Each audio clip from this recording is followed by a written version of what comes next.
Fixtures here, bringing you my Hyundai A-League Fixture review for week 6. That's correct, 6 weeks in. It's time to review some more fixtures. So the first game of the weekend, so Wellington Phoenix beat Adelaide United 4-2 across the Tasman. Rolly Bonavaccia was the hero for Wellington as he managed to bag 2 goals on the night.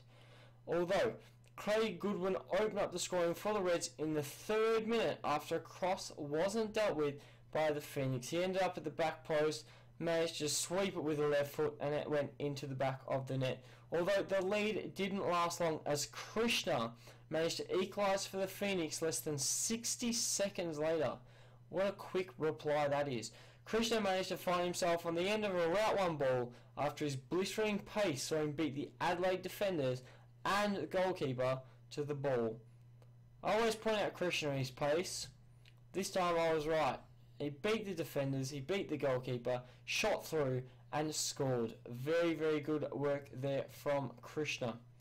Bonavaccia then scored his first goal in the 22nd minute thanks to a good assist from Krishna. Once again, Krishna involved with the play. Bonavaccia added a 3rd for Phoenix in the 51st minute, and what a goal it was. It was about 30 yards out. Absolutely ridiculous.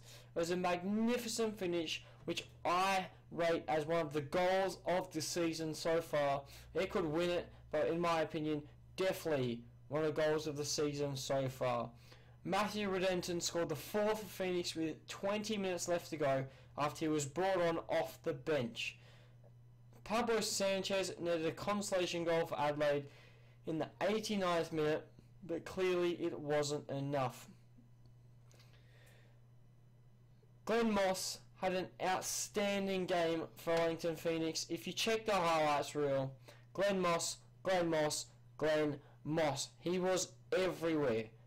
Absolutely everywhere. Deserves deserves what he's getting. You know, he's getting good coverage this season, especially in the media. Glenn Moss, especially the guys at Fox Sports, they're saying Glenn Moss is doing well, and he is. He's carrying. Obviously, Phoenix haven't had the best results, but he's really carrying them. And if he should have got man of the match for the match, no doubt. But what can I say? In the 4-1, in the 4-2 win, who do you think is going to get man of the match? It's going to be the goal scorers. Alright, Adelaide United need to go back to the drawing board because their squad is seriously underperforming, and if things don't get better, there could be a change to backroom staff. Adelaide United still winless at the bottom of the table, I do believe. We can check that out in a minute, but Adelaide United, shocking. Absolutely shocking. A good win from Wellington. You know, it sees them climb the table, but they're still struggling for that form they want. They will get there eventually, and with results like this, confidence and morale are definitely coming. The second game of the weekend saw Western Sydney Wanderers beat Melbourne City FC 3-0 away from home. Melbourne City looked flat in the first half, and they made 2 subs at half time, which is questionable considering it was 0-0. But, you know, obviously John Van Schip thought something was happening there, decided to make the changes, and it killed him because they scored 3 goals in the second half. Nichols scored the first for Western Sydney Wanderers in the 47th minute. Vidicic played across into the box, which saw Nichols tap home to make it 1-0. Peter Vicari scored the second for Western Sydney Wanderers in what was a controversial goal. Alright, if you've watched the footage, you'll know about this, and then we can discuss in the comment section below. So, Neville played the ball into the direction of Vidicic, who was flagged offside, but the pass was deflected off the opposing defender and was then crossed into the box for Peter Vicari to score. Alright, the question is, do you think this was offside, or do you think this was the right call from the referees? Make sure you leave your comment and I will gladly discuss. I think it could go either way. Obviously, the player looks like he is impeding play because the ball was going his way considering he was making a run. But because he didn't make contact with the ball, he's not offside, I don't think. But whether you have a different interpretation of the rule, let me know, because clearly I think it should have been offside, but on any given day I can understand why it wasn't. Bridge scored the final goal for Western Sydney Wanderers after he received the ball at the back post and slid it home. The loss proves that Aaron Mooy is the key component to Melbourne City, and without him they really struggled. So he's been on international duty twice this season already, and they've struggled without him both times. Aaron Mooy, you needed the club, mate. Without Aaron Mooy, Melbourne City are nothing. I repeat, Melbourne City are nothing. That is harsh, but that's what you get for being a Melbourne Victory supporter. Western Sydney Wanderers are starting to find some form. It's 3 wins in a row, I do believe, and it will make Tony Popovich feel a lot more comfortable, especially considering their poor start to the start of the season. The third game of the weekend saw Newcastle Jets take on Central Coast Mariners at home in the F3 Derby. The result ended 1-0. No, it didn't. It ended at 1-1. My prediction was 1-0. It ended 1-1. But, it wasn't really a surprise. Jake McGinn got himself sent off in the first 25 minutes of the game after a terrible tackle on Leonardo. Leonardo did go down. He did get stretched off, and he could be injured. You don't want to see those tackles in football. He needs to have a look. He's a good prospect, and to do something like that is only going to affect your game time. Newcastle were a man up for majority of the match, but Central Coast was still pushing offensively for so many periods of the game. I thought Central Coast and Newcastle, it was so offensive. I didn't know what was happening. I thought this was going to be a boring game, but I was obviously proved wrong, because it was offence after offence, attack after attack was crazy. Although the first goal came in the 83rd minute when Carney's corner found Trifunovic, who headed the ball home to make it 1-0. But that wasn't where the game ended. Central Coast had a corner in the 93rd minute. Goalkeeper Paul Izzo came up into the box to try and score a late winner. Central Coast already down a man. Why not throw Izzo up? It's the dying minutes of the game. See if he can bag a goal. And you know what? He didn't bag a goal, but he was involved with the play, which saw the ball go to substitute Matt Sim, who managed to score the equalising goal. He managed to salvage the point for Central Coast, and Izzo was a big help with that. But it was a poor result for Newcastle after being a man up for majority of the game, and really they should have capitalised on the 3 points when they had the chance. And Central Coast are proving that they're willing to risk it all to get more points on the board, and that is what I like to see. I criticise them at the start of the season. They're proving me wrong. Central Coast, I applaud you. You are doing well. The fourth game of the weekend saw my team, Melbourne Victory, take on Sydney FC in the Big Blue Derby. The match ended in a 4-2 win for my team, Melbourne Victory, and I have covered this in another video. Make sure you go and watch that to see a full match review. And the final game of the weekend saw Brisbane Roar beat Perth Glory 1-0 at home in a statistically one-sided affair. Brisbane Roar should have won by at least 3, but Petratos missed 2 very good opportunities, and he'd be spewing.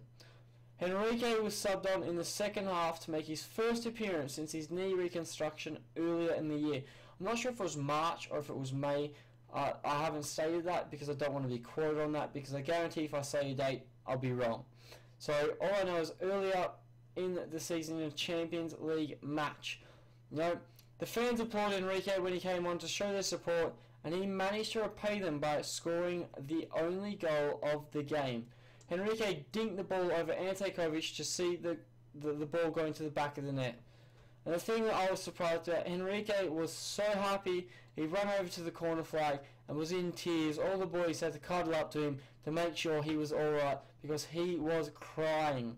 And it's not bad to see a footballer crying, because it shows the passion he had. So I've written here, it was amazing sight to see and know that footballers aren't only playing to make money. Enrique stated in his post-match interview that he missed playing while he was injured, and he's happy to be back playing in the sport he's so passionate about. It was a fairy tale return for Enrique, Brisbane Roar, obviously without Jamie McLaren due to international duty, Enrique stepped up and managed to grab the only goal of the game. The Brisbane Roar top the table after 6 weeks of fixtures. That's right, Brisbane Roar have overtaken Sydney FC on the top of the table.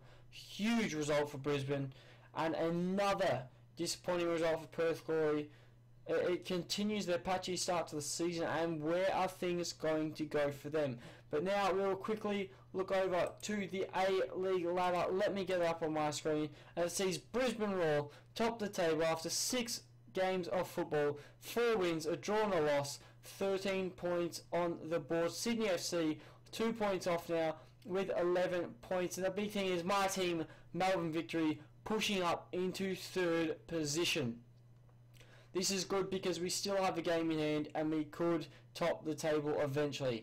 Western Sydney Wanderers, who were down the bottom only 3 weeks ago, now see themselves in the top 4 on 10 points. Very good turnaround for Western Sydney Wanderers.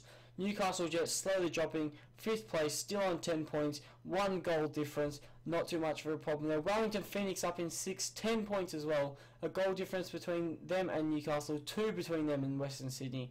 So 4 teams on 10 points actually, including Melbourne Victory, but Melbourne Victory obviously have the game in hand. Melbourne City dropped to 7th position.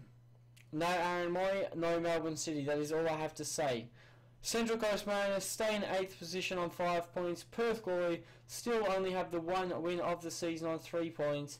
And Adelaide United sit bottom of the table, winless so far this season.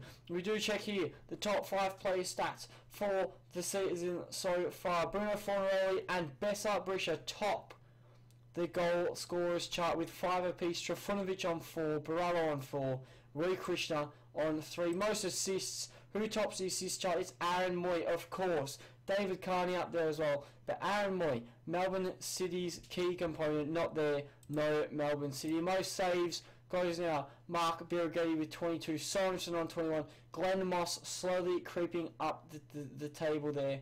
Keep an eye out for him.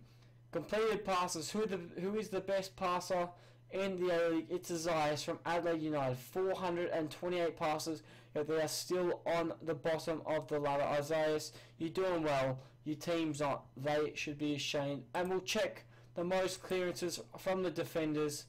Ben Sigmund from Wellington Phoenix with 40. Absolutely dominating at the back. And yes, Wellington Phoenix are in 6th. They have lost 2 games. They have conceded 11. But if you're getting 40 clearances, imagine if they didn't have Ben Sigmund. It would be a huge problem there. But my name has been Chivos. Leave a like if you've enjoyed my A-League review for Week 6. Comment down below what you thought of the A-League football this weekend. Tell me how your team went and how you think they performed. And make sure you subscribe to see more Hyundai A-League content. But I will catch you guys on another Hyundai A-League video.